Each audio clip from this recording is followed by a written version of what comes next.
I remember distinctly you telling me about Chance the Rapper long before he was big, like I think pre-Acid Rap.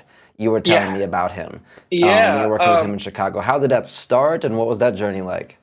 So that was so I was I already had a name for myself as a music video director, and I was still living in Chicago. And when he came out, I think he put out it was like one song came out on Fake Shore Drive, and I heard it, and I was just like, "Who's this?" I was reading the thing, and it was just like this is right before 10 Day came out, and it was like he put out like a smaller EP that then the songs went on 10 Day, and he put out like this little EP, and there was like one song I heard, and I was just like, whoever this is it. And this was right at the same time Chief Keef and like Fredo Santana and all of them were coming out, and they all like, and no one knows this, but they all came out at the same year, the same summer. They all released their music that same summer, and Wow. it's just that Chief Keef just catapulted right away, Right, with the whole and then drill Chance scene. had, yeah, and then Chance had this slow build and then exploded beyond what anyone could have imagined. But I knew right away. I was just like, this kid is it. And I was Richie Velasquez from New York, right? He does video production as well, as we all us rollerbladers tend to do. Um, and he had a job coming to Chicago. So he hired me on, and it was for Nike, and it was going around. It was like filming all of these basketball people who are in high school who are now huge. I didn't even realize it. They're now like giant, people. And I think one of them was like Jabari Parker You mean and like success-wise or height-wise or both? both, both. No, in high school they were like 13 or 15 and like 7 feet tall already.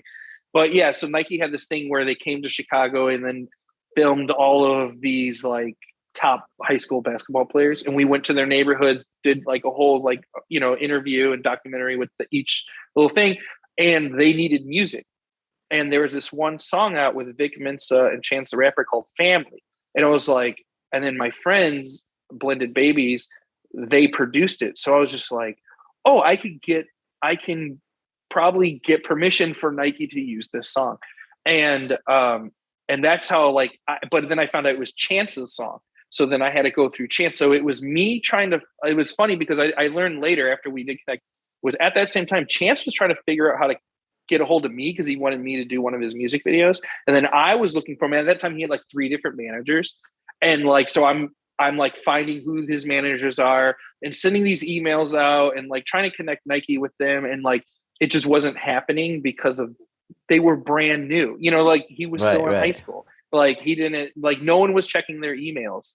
And by the time they did get back to me, that moment had already passed, and they found music for that project. And what I was going to say is but then Chance was just like, oh hey, I want you to do my music videos because I love Black Mags, loved everything you did with the Cool Kids, and I'm a big fan of that. And so he but then at that time, then that was when 10 Day was out already. The videos were, by the time we connected, the video directors were already all attached to like the songs that were going to get made. And it was like his roommate or his best friend at the time, which was oh my god, what is his name? It'll come to me. But he wanted him to do all of his music videos for Acid Rap, so it had this cohesiveness to the Right, project, which right. makes sense. I'm like, oh yeah, that totally makes, like, that's actually a good move. You should. I was just like encouraged it, like you should totally do that. And so then he was just like, but do you want to make? He's like, I still want to work with you. Do you want to make my tour visuals, or not even, because he wasn't even on tour yet? Do you just want to, like, whenever I have a live show, do you want to create the content that goes behind me? And I was just like, sure. Never done that before. And Pat, his manager, would hit me up and be like, oh hey, I remember the first one I did was for his Thanksgiving show at the Metro. And they told me 2 days before the show, and they wanted visuals for every song. And a lot of them we just used the music videos, and then a lot of them I had to create new content. I didn't even know. I never even went to live shows, to be honest. Like I never, so I didn't know what that meant. Like, oh, we need just visuals behind me to play, and I'm just like mini music videos. So I'm like creating these, like these pretty in-depth visuals in 2 days, and just using whatever I could and whatever knowledge I had. And I was like Googling, like, oh, live show this. And I look, I'm like, oh, okay, so it's just like colors and swirls and, and figuring it out. And, I pulled through, we ran the show. And then I was just kind of like Chance's guy to make his tour or his concert live show visuals. And, I did it for Lollapalooza and I did it, all these like little shows. And then right before Acid Rap came out, I remember he had me listen to it and it was like, pick some songs and write some videos for them for Acid Rap. And I was like, okay, I did. And it was for Chainsmoker. And I like that song just stuck to me. And I was like, oh my God. And I wrote the video, but then when we budgeted it out, like what we thought was a lot of money for a music video, it was like 15 grand. And he was like, I don't have that type of money. And I was like, neither, none of us do. And so we were going to do a whole Kickstarter and like raise money to make it. But he ended up squashing that just because he said he just, as most artists would, he's like, I just feel weird asking my fans for money to make a music video, Right. No, I feel like I'm going to be big enough soon where I don't have to do that. And then like that went down. And then after that, then all of a sudden I get a Chance to text me like, hey, I'm going to go on my own headlining tour. Do you want to do the visuals for it? And I was like, of course. And then Pat calls me and goes, hey, Chance said that you want to do the visuals. And I'm like, yeah. I was like, as long as, you could pay me, like to be out there on the road, I'm 100% okay with that. Let's do it. And they're like, yeah, we could figure out a number to send you out and, be on the tour. And then all of a sudden Pat calls me back and he's just like, okay, so we're locked in. We can afford to pay you.